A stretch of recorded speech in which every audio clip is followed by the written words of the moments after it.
Good evening, hello and welcome everybody to another video from Fantasy Football Scout. My name is David Munday and this is the latest episode of FPL Sunday with David Munday. It's too much rhyming there. I blame Az. All those months ago coming up with that title. And then he leaves. Just goes and, leaves doing all these videos with us. And leaves me stuck with the silly puns. Anyway. Now, before we continue, I just want to clarify one thing. I may have lost my blue tick on Twitter, but I can confirm without any duress that coming live to you from Plymouth right now, this is the real David Munday. I'm not going to do as Eminem suggests and stand up because I'm kind of stuck under my table. But yeah, it is the real me. I'm no longer blue ticked, but that doesn't matter. I'm still here for you guys to talk fantasy football on a Sunday, and that's the main thing. You could have been forgiven for needing some clarification on that. It's been a little bit of a while since we've done a Sunday stream, or rather, since I've done a Sunday stream. I missed last week's because, it was actually my first Warhammer tournament, so that's a bit of a left field revelation to bring on here, and I will not go into too much detail on it. Unless, of course, everybody in the comments is like, please tell me about that thing. Very unlikely, I'm sure. But yeah, it's been a couple of weeks since we've done this. I think the midweek game week didn't exactly help. I think the last time I did one of these, I swapped with Rich. I did a Thursday night a Thursday afternoon video, went live on a Friday morning, giving you all tips for game week, I think 32, which feels ages ago, but was actually only about 8 days ago. We obviously had the midweek game week as well, so that sort of confused matters. But anyway, I digress. A big hello to Nuclear Atoms, who's back in the chat. After a little bit of a while away, but he's here to help mod proceedings tonight. And already we've got Sai, I think, or just S in the chat, saying that Bruno is killing him, but still on a green. Well, we are actually going to talk about Bruno Fernandes a little bit later on, so I'm glad that you've mentioned that. Regular viewers and listeners to this will know that this show is all about debriefing ourselves from the Sunday action, celebrating your highs and consoling you in the midst of your lows. We also like to get a first look ahead to the next game week as well. But we're in a slightly unique situation right now. We're currently in the middle of a double game week, and so that means that normally on a Sunday, mostly everything's done. We've got all the games out of the way in the game week, and maybe there's a Monday game. It's, but this time we've still got 5 more games to go, which is just nuts. So it does sort of mean we're in this sort of strange little place, And the other thing is you basically you're not going to have any decisions to make until sort of Thursday and Friday as well, because Thursday is when the game week finishes. Another unique feature of this particular game week is the way the fixtures lined up, which is really annoying for me, and is basically the reason that I was late starting the stream, is because we had 3 games on Saturday when we normally have 6 or 7. We just had 2 at 3 o'clock, and we had 1 at the lunchtime, no 5:30. So there was very little for me to actually really be able to prepare this morning, which is normally when I prepare for this. And then we had 4 games today at 2 o'clock. We've just had a 4:30 game. That was the Liverpool game. Very annoying for us content creators, I must say. It does mean that we're going to be in a position where, I'm just going to apologise now if you're looking for me to delve into typical David Munday minute levels of detail. I'm not sure I'm going to be able to provide you with that quite as well as usual, but I've tried my hardest. It does also mean a lot of the chat today is going to be a bit more general. I'm conscious that you might feel as if you've got a bit of a holiday from those decisions, because as I said, we don't have to make really any until Thursday, Friday, because that's when the Brighton and United game is, and actually a lot of your decisions are probably going to be based around what's going to happen on Thursday, because that's a huge game for FPL. And those of you who are joining us from the UK obviously are on a bank holiday as well, so there's that holiday feeling is in the air. So if that's you, if you're watching this from the UK and you're on a bank holiday, then why not get in touch and tell me what you're doing with your bank holiday, or maybe what you've already done with your bank holiday. The advantage of having Monday off, of course, is that your Sunday evening is considerably less consequence-free, shall we say. And if we get enough submissions on that, then, maybe I might talk about my bank holiday plans. But, only if you guys do too. So I'm digressing once again. The main thing is that I want from you guys tonight is questions. I don't normally get enough chance to actually answer your questions because I've got so much stuff I want to throw at you, so much stuff that I want to analyse in great detail, all that kind of stuff. But I don't have as much of that tonight, so it does give me the opportunity to talk to you a little bit more directly. So if you've got any questions about what you're thinking for the final games of the season, then please stick them in the chat, and I will do my best to answer them as they come in, as well as in the usual I'm answering your questions now part. So, yeah. Other people joining us in the chat then. So Lopsided 75. Wow, I'm a big fan. You've just completely ignored FPL. You're going straight for the Warhammer reference. I'm a big fan. He asked if I was battling Roy Hodgson's Orc army. That is a very niche reference.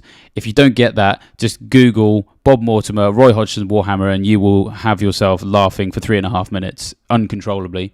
In answer to that question, no, I didn't play any Orcs. I have a Space Marines army. I was up against another Space Marines army, some Necrons, and some Battle Sisters. And that will mean something to some of you guys. And to some of you guys who'll be like, why is he talking about Warhammer? I'm absolutely going to stop watching this right now. So in the interest of avoiding that, who else is here? We've got Heather as well. She's going to Ireland, or in Ireland, and doing nothing. So he's not going to Ireland. You're in Ireland and you're doing nothing. That's nice. A bank holiday where you do nothing is brilliant.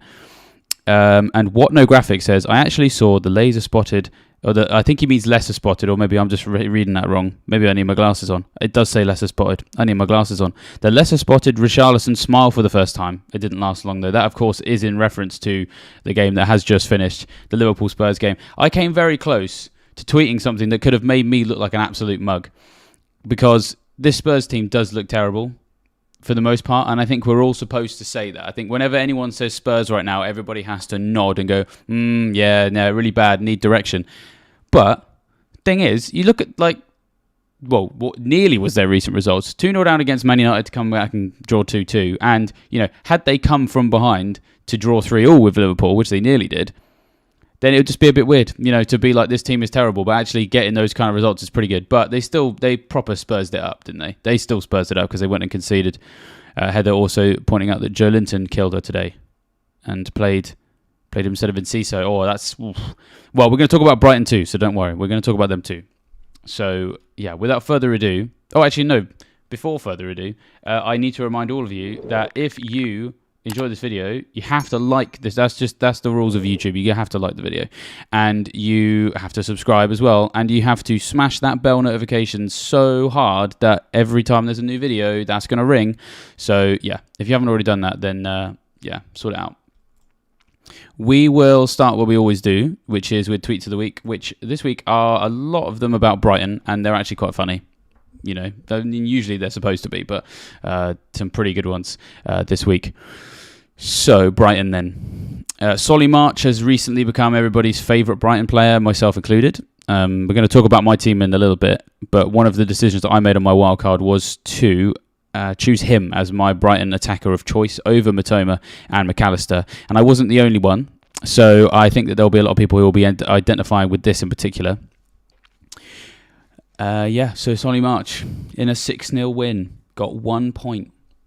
How do you manage that? Well, he managed it by coming off in the 55th minute and also somehow dodging returns. As FPL Focal, our good friend, tweeted, he's great with these videos. He took the scene from The Matrix, the bit when all the bullets are flying at Neo, and he bends out of the way and just had all of these Brighton goal notification tweets as the bullets, as he just dodges them all. It was very entertaining, but also very poignant because I feel that pain. I share that pain with you guys. And another one from another one of our good friends, Sonaldo, or Andy, as he's known. I just love this meme in general is brilliant. It's the crocodile alligator who it's just highlighting that if he was human shaped and human sized, then he just wouldn't be able to function like a human being because his face is too long. And it was just all these pictures of this crocodile under the caption of 2 Brighton goals and no March or Estupinian returns. And the one I've decided to go with is the one of him trying to play the trumpet. He could put the trumpet in his mouth. So that's March starting the game, but his arms are too short to really actually play the trumpet. And that, unfortunately, describes Solly March this week.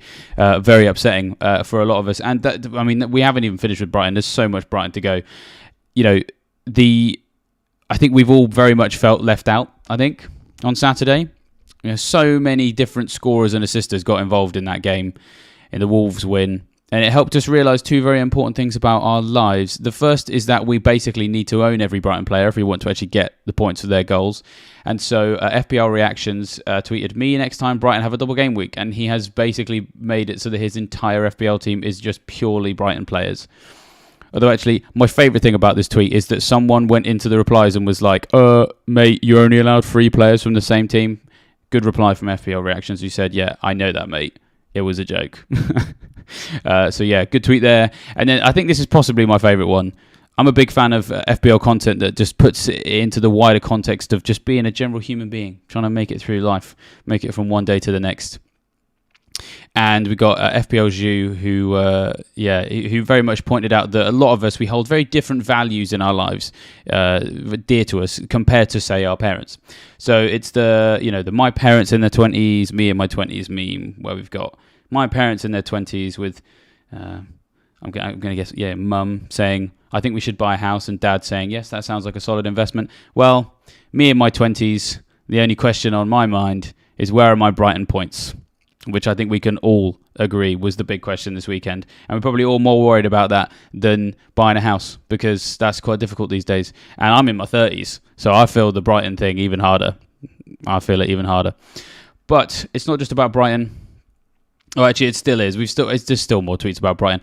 We got a great tweet from Killy Pie, who is just showing everybody that actually differential strikers this week are the way to go. Because Danny Welbeck got 15 points. Haaland, I don't actually know what Haaland finished on. I think it was 9. We'll get onto that in a minute, because I've done something very exciting with Haaland this week. And Alvarez, 11 points. A lot of the template strikers have been Watkins, blanked again this week. This really was how you made up the ground so far in Game Week 34. Could change, but yeah. Welbeck, Haaland, Alvarez, that was the way to go. How would we know that was how it was going to go? Now, we have to talk about Trippier. I'm not going to talk about him in great detail, but we should at the very least pay some attention to him, even if I'd rather that he didn't exist, a little bit like Lawrence Fox was told on TV this week. I would very much have liked to say to Kieran Trippier, I don't understand why he exists, to be honest, but this actually is a better tweet. FBL Martin is very good. If you don't already follow him, he's hilarious. He does good memes like this.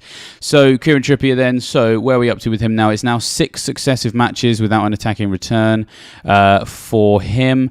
And a lot of us are still kind of holding on to him, kind of, I think, out of fear. I mean, I even kept him on my wildcard. I had the ability to just change everybody, and I still kept him, because 66.4% ownership is still just redonkulously huge amount of people still got him. And I'm even undecided what to do about it, because I kind of still feel like when I get rid of him, that's when he's going to bang. But yeah, FPL Martin with a good tweet here, who just says Trippier since February. And for those of you who can only hear this, if you're listening on podcast, or perhaps maybe you got the YouTube app on while you're driving or something like that, it's the old Pingu meme where he's just sort of sat on the chair, all looking all grumpy, with Trippier's face photoshopped over Pingu's with the caption, "Well, I'm not doing it now." Which, yeah, that pretty much sums up his season, because it was just huge for months and months and months. And yeah, 6 now without a return. It's getting really annoying, and we all feel that pain. Man City then. Let's talk about Man City a little bit more. Man City games are always eventful, and they are always usually an opportunity for somebody to do a really, really good tweet about Ederson. And we got the opportunity once again. This is actually one of my favourite personal memes just to use kind of anywhere. It's from Avengers Infinity War. If you don't know the film, it's when Black Panther tells Bruce Banner, Bruce Banner thinks he has to bow to Black Panther because he's a king. And then T'Challa's like, oh, no, we don't do that here. Well, somebody's edited Ederson's face over T'Challa's face with the caption, Ederson on clean sheets. We don't do that here. Well, yeah, we really don't. I mean, Man City's defensive stats are always great, but then they always just concede the one goal. And it happened again. And I don't really know why we're all falling for this trick. We're going to find out in a minute that I even went for a Man City defender on my wildcard, even though I knew that on Sunday I was going to be doing a stream where I was probably going to have another really funny tweet about how Man City's defence always concedes. So, yeah, I'm a mug. But, that's FPL for you. Speaking of FPL being FPL, we're 2 or 3 weeks now into the Grealish bandwagon, and it's not really going that well for points, although he is playing well. Aesthetically, it's beautiful, but it's just not counting for points. this tweet here is actually a prediction during the early stages-ish of the Man City game today, that in spite of that link-up, the Grealish was going to blank. So this is from Suj from Planet FPL, and he put the Grealish and Haaland link-up is fire emoji, which I think the kids nowadays say means that it's lit. But I will have to check that with the nearest Gen Z I can find. But he said, I bet that Jack doesn't get any FPL points, though. And yeah, as I said, that was like during the game, and that's what happened. We're still just... It's looking pretty good, but it's not counting for points. It's just like the defence. How fun. Now, finally, speaking of things being deceptive, I suppose, it's another week where Solanke's messed people about. Because, some of us have had him on free hit because he's looking good. It hasn't done that well. Well, even the high-flying Harry, who's just having an insane season, who obviously we're big fans of here at Fantasy Football Scout, does a lot of content for us. He's also one of my Team South teammates as well. Big fan of Harry. Even the best of us have had issues with Dom Solanke this game week. He's tweeted one of the chants about him. Dom Solanke, he used to be Scouse. Now he's got a seaside house, 20 million down the drain. Dom Solanke scores again, but with the in brackets, yeah, I benched him. So sometimes we just can't get it right with Solanke. It's very annoying. But FPL be FPL sometimes. That's just how it goes. So yeah, that is the tweets of the week. A few more of you have joined now, which is nice to see. A lot of chat about strategy as well. So we've got Jorrit saying, I am thinking rolling and in 2 weeks' time bringing in Isak and Wilson. That is a great shout. I've had Isak now, I think, for 2 game weeks, and on paper I should have had 2 assists because he didn't get that one the other night. I mean, if I needed to fill this because I was running out of things to say, I could potentially do a little segment on why that wasn't an assist and probably annoy everybody, which is probably maybe not a good idea. But either way, yes, watching Newcastle, Isak and Wilson could actually be a brilliant combination to go for. I think that the forwards template is starting to shift. I sold Watkins 2 game weeks ago because I kind of felt that was happening, and yeah, so I think that could be the way to go. Like Kane obviously is still kind of returning some points, but it's always just drips and drabs. It's never anything explosive. Wilson is looking on fire right now, and Isak also just looks fantastic. And I think he is not getting as many points as he should, which makes me think that he's kind of due a big haul. So I think that could be a good thing to go for. I like What No Graphics' observation. Thank you for this. Wolves would have drawn if they didn't let in 6 goals. That is very true. I'm a big fan of those kinds of observations. Abdullah's in a good mood. He has had 66 points so far with 9 left to play. So well done, man. That's good. In a double game week, that's exactly what we want to see. Heather, just taking us back to Trippier, says, same David, I used my wildcard this week and I kept Trippier too simply because of FOMO. Yeah, it's a very good point. And Jorrit says, yeah, I brought in Stones 3 weeks ago. So you can get some City defensive points. Well, yeah, it's not going... Actually, it went quite well last week. We're going to discover in a minute that I actually benched him for that, which is very annoying. So, speaking of that then, let's have a look at how I'm getting on at the moment. You are going to get a slightly longer update on my team than usual because it's been a little bit of a while since we've been able to do this. We had a midweek game week, which is kind of annoying and in the way. And so, yeah, it's just been a little while since I've actually been able to show you my team recently. So, what I'm going to do is actually show you my game week 33 team first. And I wouldn't normally do this. This isn't me just being vain, being like, hey guys, look at my stuff. It's, I wildcarded. So I felt like it's kind of important to talk through why I did it and which players I chose, things like that. Because when to do that is obviously always a topic of discussion. So I went for the wildcard in 33. I've been looking at it for a little while. I think it was actually a burning questions video from Praz and Andy probably about 2 months ago now, looking at the lay of the land and just working out when was the best time to do to play each of the chips. And I was very interested in dead ending my team into 31, free hitting for 32 because of the blank, and then knowing there was going to be a double in 34, I would need to do my final wild card of the season would have to be to make sure I could play another chip in that game week in the 34, because obviously you can't play wild card at the same time as anything else. So that was the plan. And it was only actually, to be perfectly honest, like last weekend, probably like late Sunday, when I actually realised, oh man, I have made the decision to wildcard for a Tuesday night deadline. And I was just like, oh, So annoying. And in the end, I actually had like some quite important plans on Tuesday. So like getting this ready for that was just an absolute nightmare. But I got there in the end. And thankfully, most of the decisions I'm fairly happy with so far. So far anyway. So I got off the top of my head because it was a little while ago now. I can't really remember exactly who I got rid of, but I can probably hazard a guess. I mean, I shredded down my Brighton contingent, so I had Matoma and McAllister, got rid of them. I got rid. Oh, that's right. Yeah, I got rid of Saka and Ødegaard as well. So I got rid of my all of my Arsenal players. In fact, I've said before that the last year that I've had has just put me in a position where, with FPL at the very least, I go, what's the worst that could happen if I try something really risky, which is not like me. I'm normally sort of a safe bet with my decisions.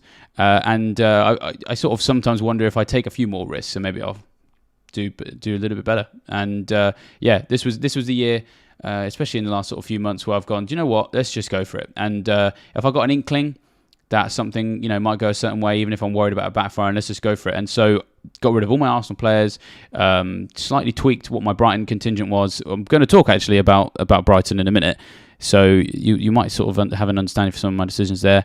So I got rid of those guys. They were the big. I got rid of Kane. I got rid of Watkins. And I got rid of Moreno, even though he'd been doing well at Villa. Just kind of felt like there was a little bit of a shift with some of those teams. Arsenal and Villa possibly being the big ones. So I will talk you through who I wildcarded into my team then.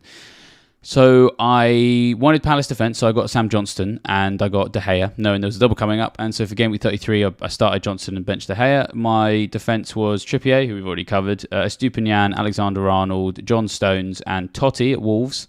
I'd been wanting to get Kilman because obviously I'd made a big deal out of him on a couple of things. And then in the end, I don't know. I think I had a bit of a moment, I suppose, and I thought, well, let's just he's 3.8. I'm not going to necessarily start him all that often, and let's just stick him in. Turns out Julian Lopetegui has also now decided to change his mind and agree with me that he's also not going to start him very often either, because actually he didn't start for the first time in a while. The second I owned him, so thanks for that. But yeah, so that's my defence. But for the most part, I've got some options. That was the thing. I wasn't really fussed about my fifth defender. Trent is always going to have to start now. Got good Liverpool fixtures, even if they can't keep clean sheets. At the very least, he's going to get attacking returns. Estupiñán was obvious. I thought let's go for a City defender just so I can capitalise somehow if they miraculously keep a clean sheet. So that was John Stones. Trippier, just FOMO in the end.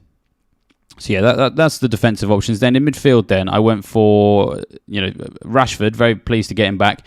One of the reasons I binned him off when other people were sort of benching him, trying to hold him, was because I knew I was going to be wildcarding. So he was an easy one in. I did a bit of a comparison of all the Brighton midfielders and felt that March was the one that I wanted. Salah, again, just an obvious one. He was already in my team anyway. Wanted to keep him. I could have gone for De Bruyne. But in the end, just made a decision to go with Grealish, because it would then unlock a forward line that was a little bit beefier than having just KDB. I think most of the midfielders there make sense. I don't really need to explain my justification for a lot of that stuff. But yeah, the front three, I was real opportunity to try and tilt things in my favour. So I went with Isak, I went with Haaland, obviously obvious, but Isak, and I went with Jota. Now, it's only in the last, hour that going with Jota has actually felt like the right decision. And I was very, very, very pleased that he got that goal, even if it stopped me sending that silly tweet about Spurs. The points on Jota, that's really, really exciting for me. So, I'm starting to talk about this to current game week now. So let's show you my team for as it is for the game week now. So there was so much sort of like stress that went into my game week 33 wildcard. And on Saturday morning, didn't have a great deal of time to sort my team as much as I'd like. But actually, I was in a position where actually not having as much time to look at it as per usual actually helped, because it just kind of helped focus my decisions a little bit. And it meant that I decided to roll, which was probably the best. I usually operate on the basis of like, if in doubt, roll transfer, which, I know it doesn't rhyme. Sometimes you want if in doubt, hoof it out. That rhymes. If in doubt, Roy transfer. I'll come up with a way that rhymes in the future, I'm sure. But for now, that's an expression. So I rolled the transfer, which was useful, because it just meant that we're obviously going to have two next time, and we got another double coming. So I'm probably going to just spend one of those, so I can take 2 free transfers into the next double. I think it's we got one in 36 and one in 37. I think if I'm not mistaken. So that'll be useful. And so then the big decisions, to be honest, were what I did with in terms of who I started. But again, thankfully, it didn't take me too long. So as much as I've been moaning about Trippier, I actually finally decided to have the best kind of revenge I possibly could. Because I'm not going to sell him because I'm a coward, but I did bench him because only, you got Southampton. That's it. Whereas a lot of my other defenders had the old doubles. So started Trent, Stupinian and Stones in front of De Gea. That was nice and easy, and United have obviously kept that clean sheet, so very pleased with that. Rashford, who's got me an assist today, I think. March, we've already sort of alluded to the fact that, thanks, man. 1 point. Cheers, mate. But double's coming up, so he's got to stay. Salah got the goal as well. Grealish, still waiting on that one, but he's playing well, so I'm expecting that's going to come off eventually. Isak got me an assist. He's playing really well. I think that he, at some point, is probably going to have a massive haul, and I will be here for it, which will be nice. Then Jota got me a goal as well. Very pleased with that, coming off the bench. The big thing is I did play the triple captain on Erling Haaland. Now, I did already talk about the fact that on Saturday morning, didn't have quite as much time to deal with my team as I normally would. So this is probably the quickest I have ever decided, okay, this is the week for the triple captain, because I just looked at the fixtures that City had, and I was like, this is the week with the best fixtures for them. It has to be them. I kind of compared some of the other doubles with sort of the defensive stats of the teams that City were playing. It's just obvious. It was very quick and easy. I've kind of penciled this in for a while, so it's weird. It's kind of normally the triple captain is this big thing, and you spend all week sort of like worried about it and like, is this the right week? Is this the right player?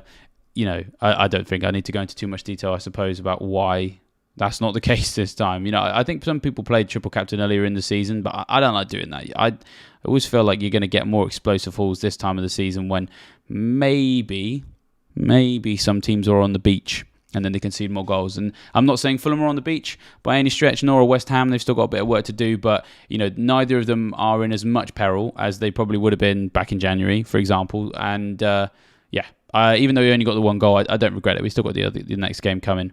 And to be honest, with the amount of people that still had the chip, the effective ownership on Haaland was pretty high. So, we got people this week who have just normal captained him, and they're like, please don't score. Because his effective ownership at their rank bracket is like over 200%. It's just nuts. So, it's a little bit of a defensive play. In an ideal world, I'd like to play my triple captain on a player that's, maybe not tremendously fancied in a game week when the chip isn't going to be used that much, because then obviously the way that you can capitalize more on that, you can get bigger green arrow on playing it then than just sort of playing it on the safe bet. But I've done a couple of exciting things this year. I might as well do something boring, otherwise it won't be the real David Munday, will it? So Haaland triple captain. So as I said, just in terms of way my team's looking at the moment, I don't really know what I'm doing for next game week, because we've still got 5 games to go. Anything could happen. Any number of the players I've still got to play could get injured. And just to clarify who those are, it's De Gea, Stones, Stupinian, Alexander-Arnold, Rashford, March, Salah, Grealish, Jota and Haaland all have another game. So, that's another 10 to go.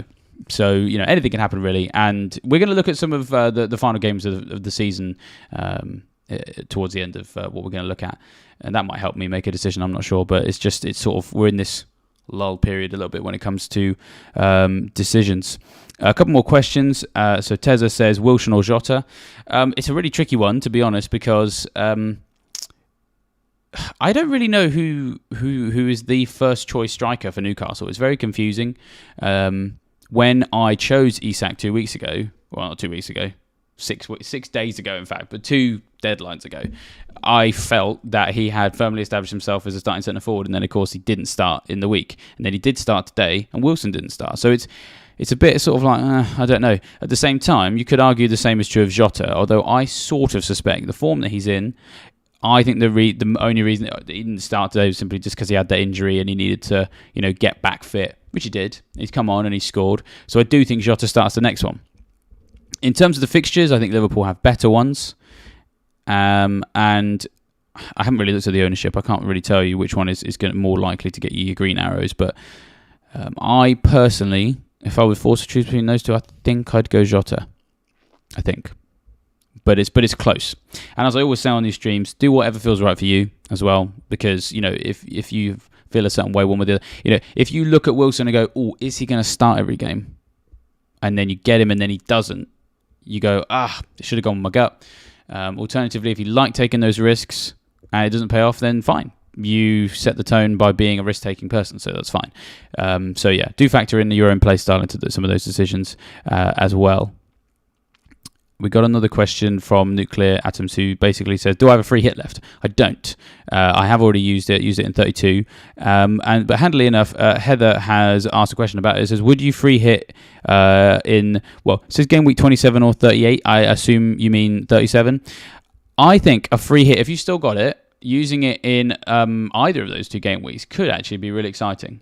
I think that the best time on paper to use a free hit is when you've got lots of teams that are playing twice, have good fixtures, and maybe in a week when not everybody is doing the same thing. Now, in 37, by then you're going to assume that most people have wildcarded already, so then it means that the way they're set up for 37 is potentially how they built in 33, because that's what I did, build in 33 for 34, or some people sort of did it in 29, or some people did it in 31, ahead of the blank game week when that was going to change things. So a lot of people's teams are not going to be optimized, if I can use that word. I know that offends some people. It's not going to be optimized for 37.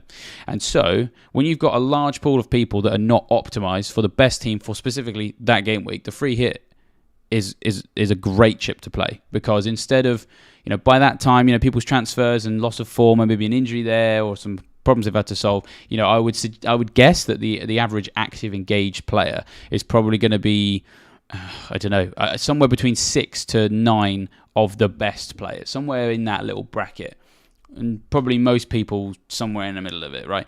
If you got the free hit, then you got 11 in a week when then everybody else is like, I've only maybe got 6 or 7 of the players I would love to have for the big double. So it can make huge ground up in that particular game, because all the chips are always most impactful when you play them outside of the meta, when everybody else is doing it. And so that's not a bad idea. I think that could work. Do you play it at 38? That's another one I really love. I have been a big proponent over the years of saying to people that I consider 38 as a chip week. Now, most people will look at blanks and doubles. That's when you play your chips. You play your defensive chips, if we can call them that, a free hit to mitigate against disaster. You play that in a blank game week. You play your bench boost and your triple captains. You play those in your big doubles to maximize on lots of people playing games. The free hit, as I've already alluded to, can sort of sit in either of those, maybe a blank or a double. But I still just think that 38 is just so ridiculous every year, because you always want to basically play these chips in a week where you feel like there's going to be lots of goals, which sounds really obvious. It's very Michael Owen of me. But there is one week every year that I think deserves to be in the same bracket as a double game week, and it is game week 38, because it's always nuts every year. Because by that point, most of the league is on the beach.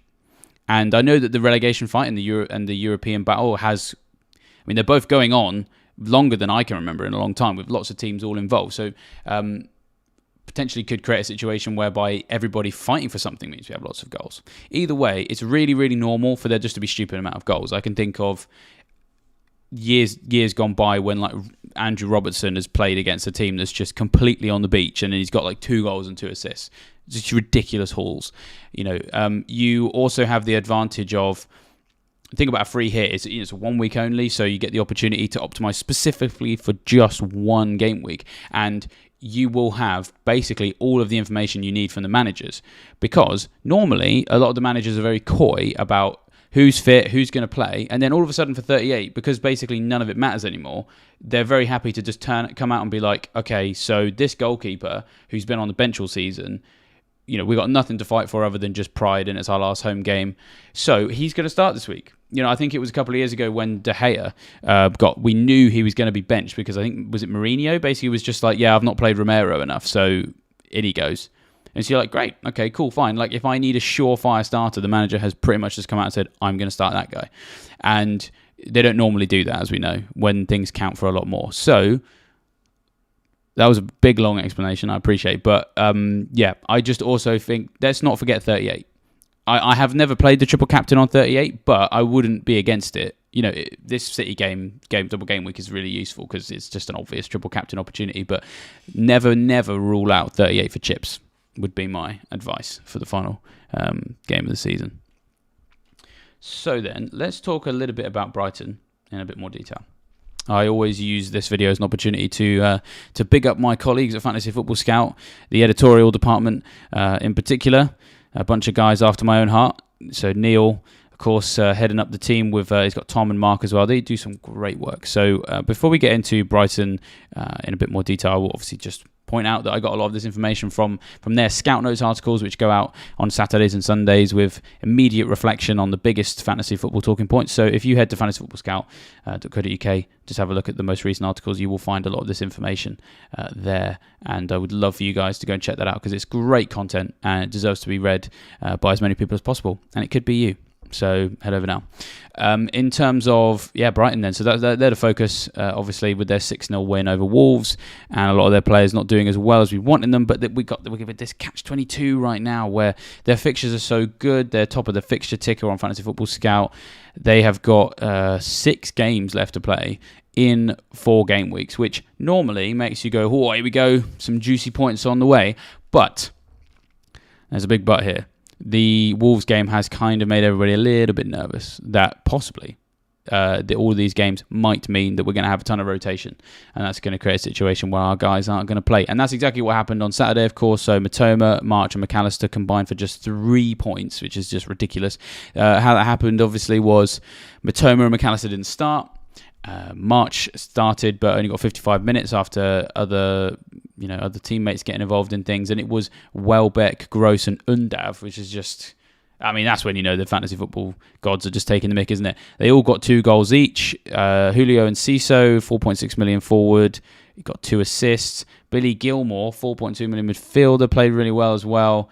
It's just really annoying. All these players have just come out, and we thought they were the understudies, and then they just got basically Brighton's best numerical win of the season. It's just bonkers. And the other thing is that we've got some quotes from the manager talking about why this happened, and it just makes me nervous. Should make you nervous as well. So De Zerbi said, "I decided to change 5 players to give a bit more energy, to be a bit more alive during the game. I'm not surprised for the performances of Gilmore and Undav. It's just the other players' level have been very high. It's difficult to find the space for them, but I'm delighted for the performance and the guys." Now, the first team's been playing really well, so in order to break into it, you're going to have to work pretty hard in training as well, and it looks like those guys have done it, and it just smacks of he's getting ready to be able to do this a couple more times with the remaining games, because there's just so many of them. And just the big concern is the fact that Matoma and McAllister came out of the team, and it didn't make the team any worse.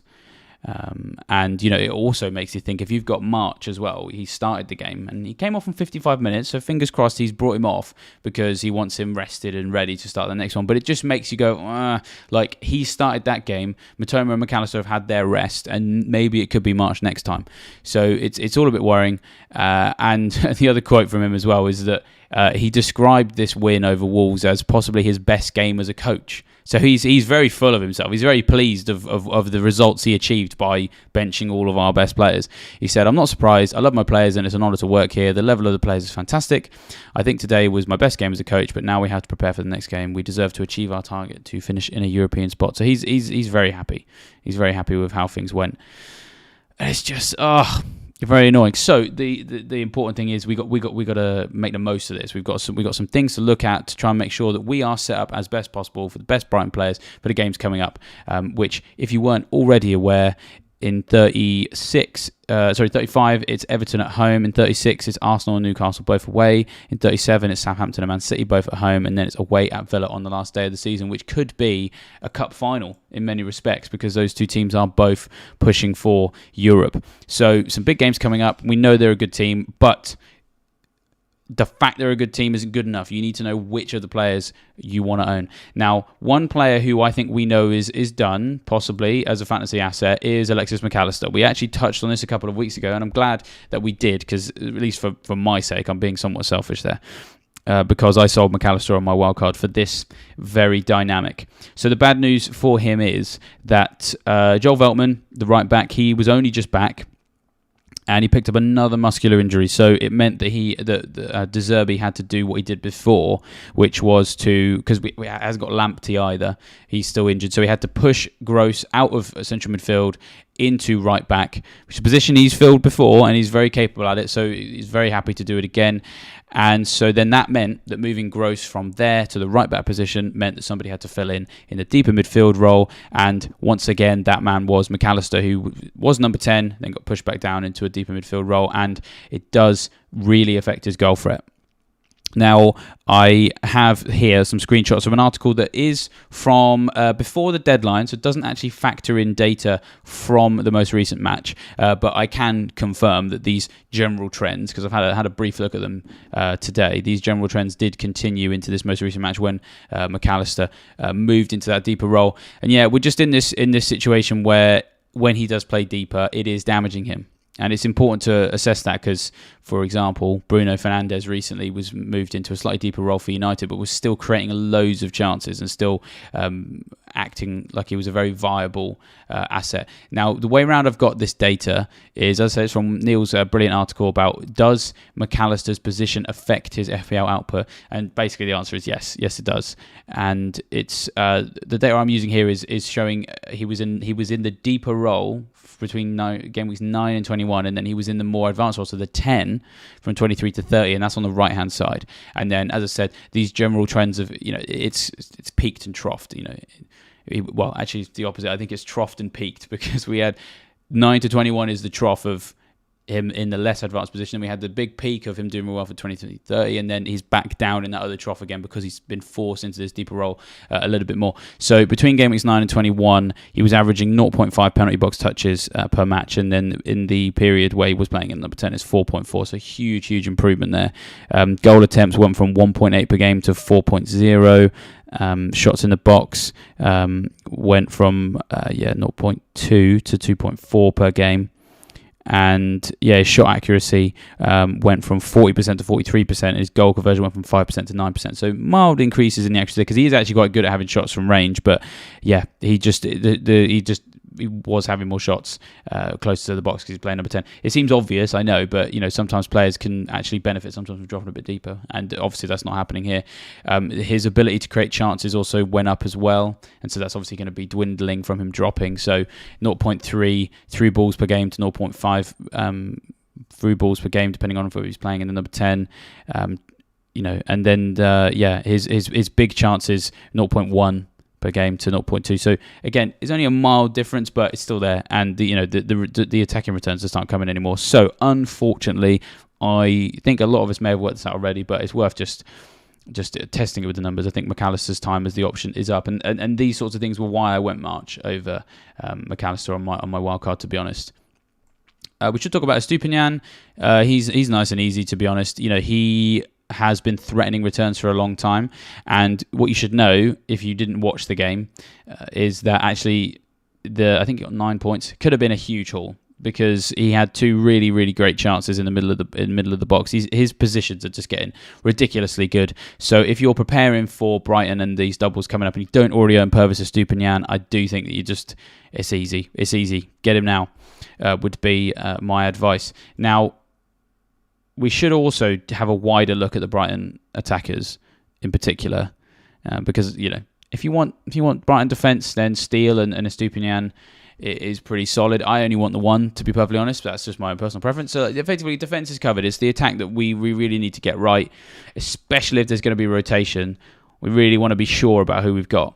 Now, I wish I was wildcarding now, because if I was, I'd probably be getting Danny Welbeck, which just seems nuts to say in the year of our Lord 2023 that Danny Welbeck is back as an exciting option. There was a time, I think, when Danny Ings was doing really well, and I went for Danny Welbeck for a brief spell, and I think he was informally known as Discount Danny. Well, I think he still deserves that title because he's still doing well and he's still discount 6.5 million, and he is doing really well. Now, I've got here on the screen some numbers from Fantasy Football Scout's members area, and so now is the time for my regular plug for that.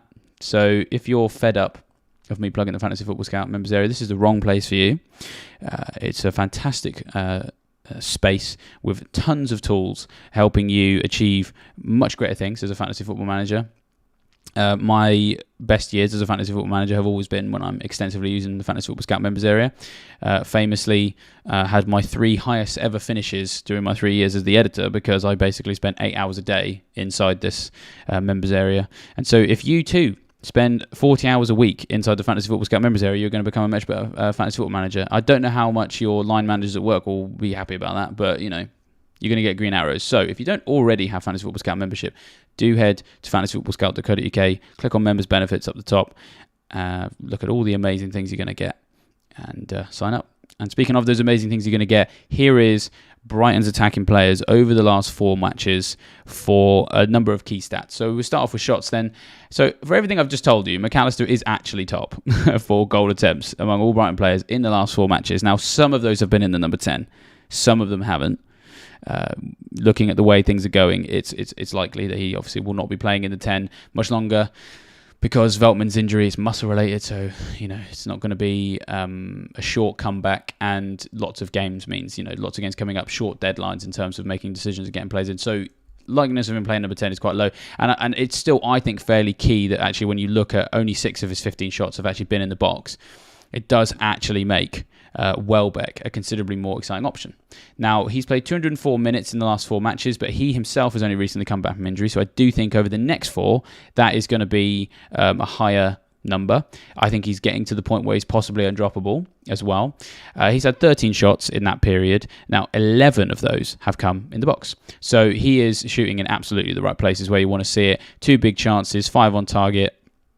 So generally speaking, much more exciting than McAllister. And the other thing is that it is also more impressive numbers than your Mitomas and your Marches, and even Enciso as well. So 13 shots in total for him, as I said, 11 in the box, and you've got 6 for Enciso in the box, 7 for Mitoma in the box, 5 for March in the box. March hasn't had any big chances. Mitoma's had 2. That's the same number as Welbeck, but Mitoma's only had 2 shots on target, whereas Welbeck's had 5. So Welbeck, effectively, compared to all those guys, is having more shots, more of them are in the box. Relatively similar number of them are big chances still, but he is the more accurate, and he has the highest goal conversion rate of all of those guys too. So the time for Welbeck could be now, and it's very exciting. In terms of the assist potential, this is why I'm probably still going to hold on to March, because he is still wildly clear of everybody else as the most creative player in this Brighton team. He's had 13 key passes in the last 4 matches, which is close to double the second best, which is gross. And there's 2 ways you measure that assist potential. There's the volume of assist potential, volume of attempted assists, key passes, chances created, whatever you want to call the stat, as a volume of those, and he's creating more. And then there's the quality of those as well. And so that's how good the chances he's making are, and he's creating very big chances still. So 3 big chances created for him, which is considerably more than basically everybody else. So March is still the key assist man. It's unfortunate that we can't quite combine someone who is the goal man and the assist man. That would be helpful. But I think if I was wildcarding now, I'd be getting March and Welbeck, I think, would be my 2. When we look at the expected goal involvement, then again for last 4, McAllister's still fairly high, but I think that's going to drop off because of the positional thing. But Welbeck is comfortably top with his expected goal involvement of 2.45. He is overperforming against it, but actually for him that's pretty good, because that doesn't put me off, because I think it just shows that he is in good form for him, because historically he's been someone who underperforms against his XGI and sort of with often fluff charts. We've all seen enough of him over the years to know that the theme around him is that he doesn't score as many goals as he should, but right now he's in a bit of a purple patch, and the expected data is proving that, really. As I said, McAllister, we'd expect that to drop, so he's in second place with 2.22 expected goal involvement. And Enciso, 1.66, so he's in third, ahead of Mitoma, Gross, Ferguson, Undav and March in that order. And Enciso, it's hard to tell if he's necessarily a starter. He's sort of been a bit of a differential possibly for people. I mean, if I was taking risks, I'd maybe go for him, but it's hard to say he's going to start all the games. But the point is, when he's on the pitch, he's probably going to return based on those stats. So yeah, that's very exciting as far as I'm concerned. We should talk about Palace as well. They were also playing on Saturday, which means I do have the ability to talk to you about some of what they did. And some interesting things here. So they just continue to be doing very well under Roy Hodgson, which is nice to see. I'm a big fan of old Roy. Whether he does or doesn't play Warhammer is up to Bob Mortimer. But yeah, Elise, Ayu, Eze, they're all still in fine form. They all got a goal. And so that means not one of this trio has registered fewer than 4 attacking returns in Hodgson's 6 games back in the job. So still worth looking at them. Their fixtures continue to be quite nice still. They've got next game week is a bit of a tricky one, but the 3 after that are very, very, very blue on the season ticker, which we'll talk about in a minute. And Zaha was back, which was nice, but don't know how long he's necessarily. He might be injured again, so got a nasty bang according to Roy. So. But that doesn't seem to matter, to be honest. I mean, for the first time in a very long time, Hodgson seems to have got Palace playing in a situation where they didn't really need it, which is nice. And excitingly, Eze might be on penalties because some people already have him anyway. Zaha being injured would definitely help in that regard. Not that I wish that upon Zaha, of course. Hope he's okay. But so... The thing about this penalty, though, was the fact that Zaha was actually on the pitch. So his record from the spot is not great. And so we will sort of wonder if maybe that's why he didn't step up to take the penalty. It was Eze, and he scored it. But we do just have to clarify, and who's taking penalties is a little bit of a bread and butter for Fantasy Football Scout. Neil especially is always on the prowl looking for new information to see whether or not he's going to update the list of set-piece takers. So we do have a quote from Hodgson that might possibly explain why and potentially temper expectations about whether Eze is on penalties.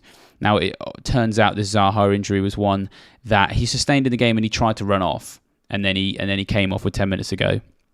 It was a dead leg, basically. And so Roy said, I think Zaha's dead leg probably did influence the decision for the penalty. I must speak to them. I think he probably did, maybe, which is as in Eze take the penalty because felt that he was more likely to score. Eze's good. We've got some good penalty takers. Elise is a good penalty taker as well. And the penalty taker at Wolves, had we got one, would have been Luka Milivojevic. So we're not short of them.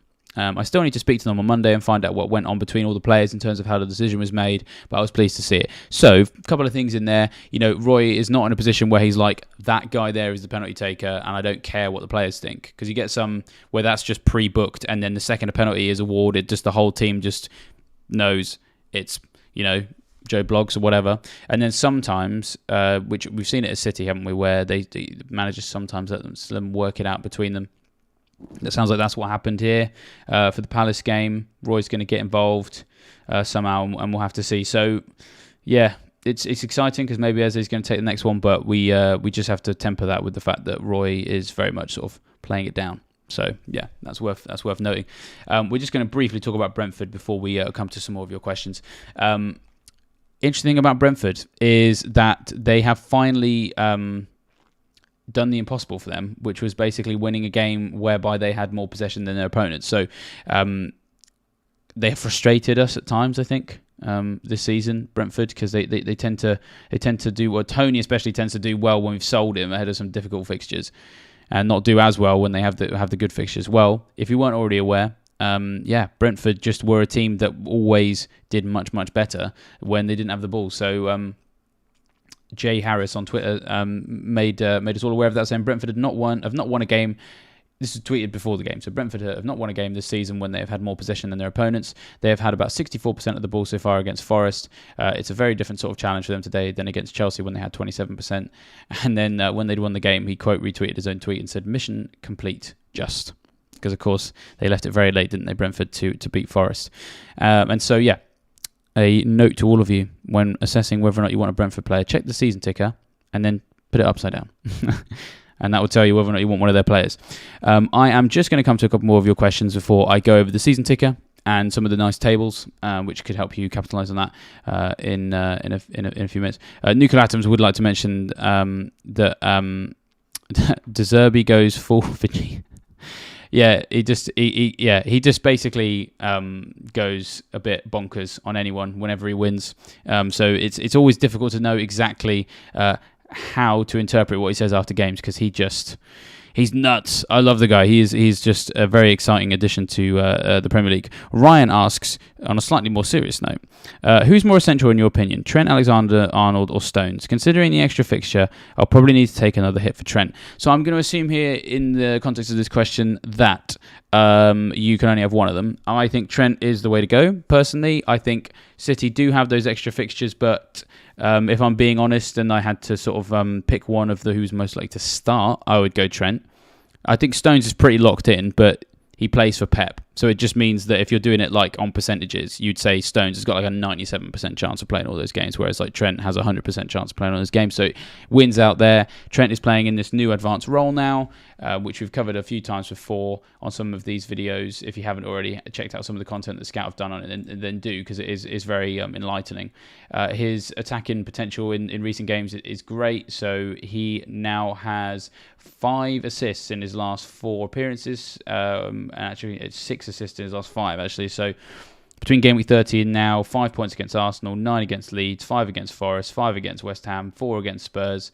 I don't know what he's getting in the way of bonus because that's not actually updated yet. I will actually just check it for you now. No bonus for him, but either way, it's not explosive, but it's consistent enough that when Liverpool do eventually like have a actual game where they remember how to defend, which may happen, you know, stranger things have happened, haven't they? When that happens, then he is going to be explosive, because he's already, when you pay for these expensive defenders, you need 2 things. You need clean sheet potential and you need pretty solid attacking potential. Now he's kind of the other way around for most premium defenders right now, because he is going to get you something. You know, the numbers he's putting up are brilliant. The defense needs some work, but when it does slot into place, I think that's going to be a big haul.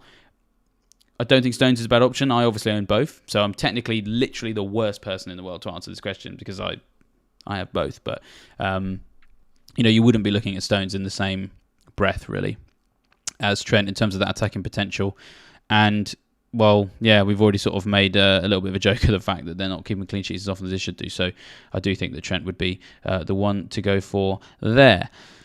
So before we finish then, a brief look at what's to come in the next couple of weeks. And as I said, this is all caveated by the fact that there is 5 more matches that are all quite important to come before you really have to make any decisions about these.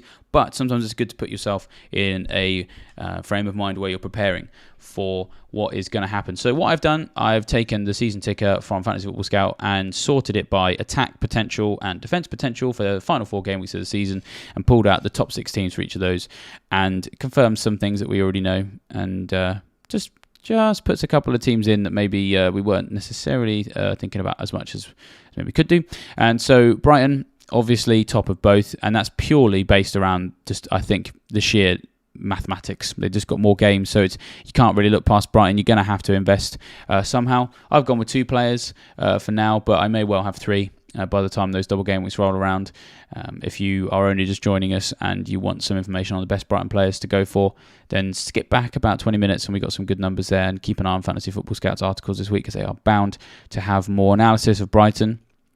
Man United also up there as well. They've got West Ham away, Wolves at home, Bournemouth and Chelsea. Bournemouth away and Chelsea at home in a double in 37, and they finished the season at home against Fulham in 38, which is quite nice. And so those fixtures put them second for attack and defence. And so a De Gea or a Shaw, I think, is worth having at this particular point. A lot of you will probably have that for the double, but you know, if you don't already, then now is the time. Now, Man City are also up there for attack, but Chelsea have actually snuck onto the fixtures for defensive potential. Now, the problem here is that they're rubbish.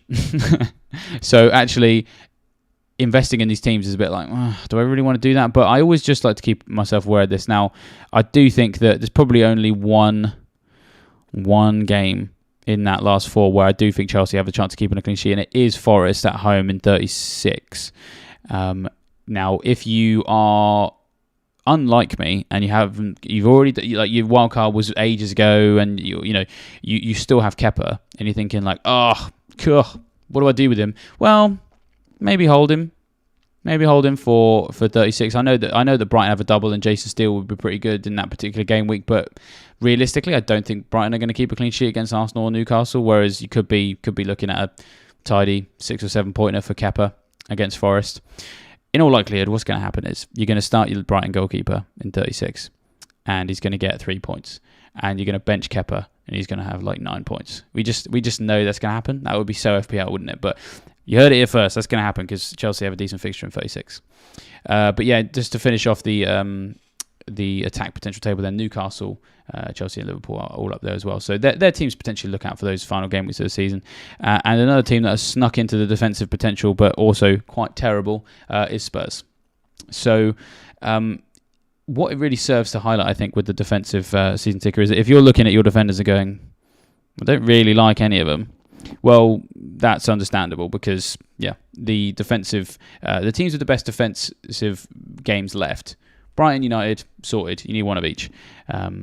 City, probably, if nothing else, because everybody else is, rather than because they're actually going to keep a clean sheet. But then outside of that, Chelsea got decent fixtures but rubbish defensive form. Liverpool got decent fixtures but also rubbish defensive form. And same with Spurs. So if you're short of options, don't be afraid that you're missing something because, the fixtures are terrible.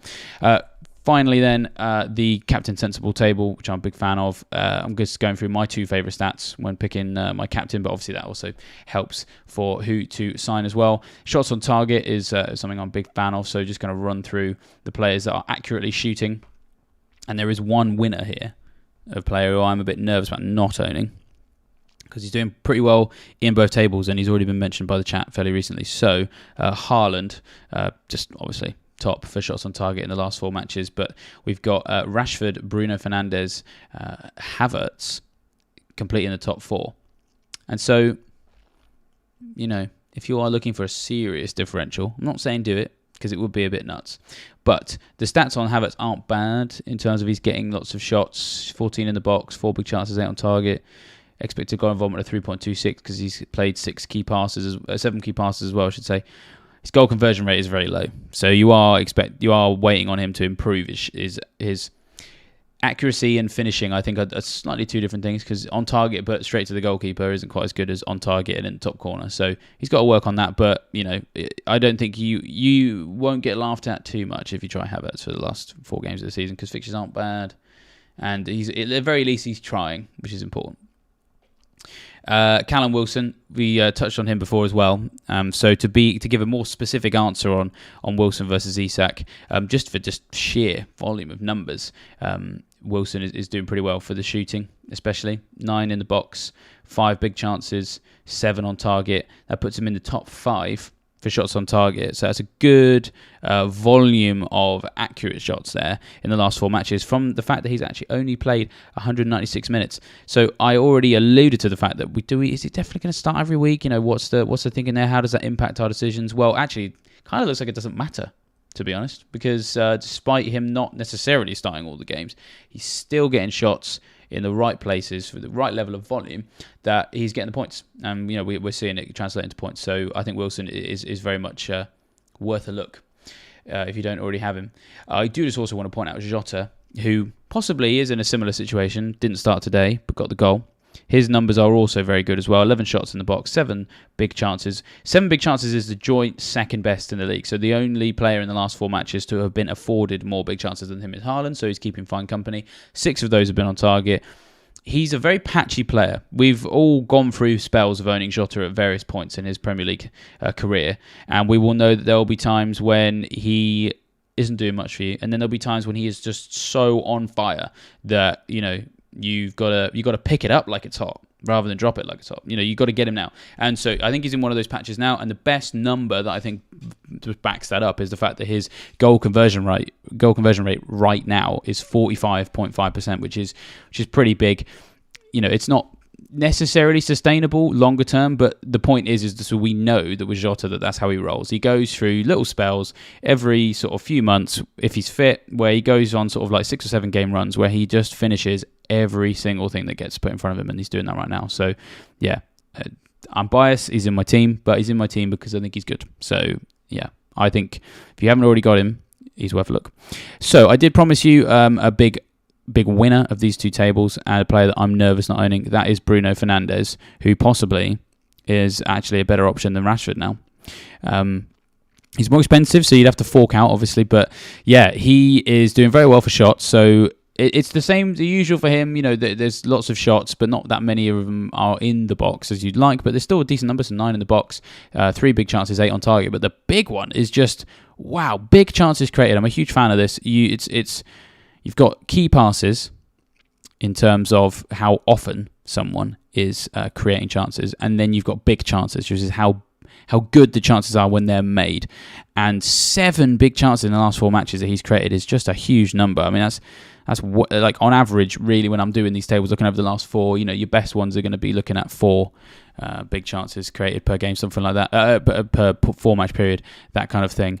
And wow, 7. That's just nuts, right? And so you combine the assist potential and the goal potential. It's pretty off the scale, really. And got a goal today. Good fixtures for United.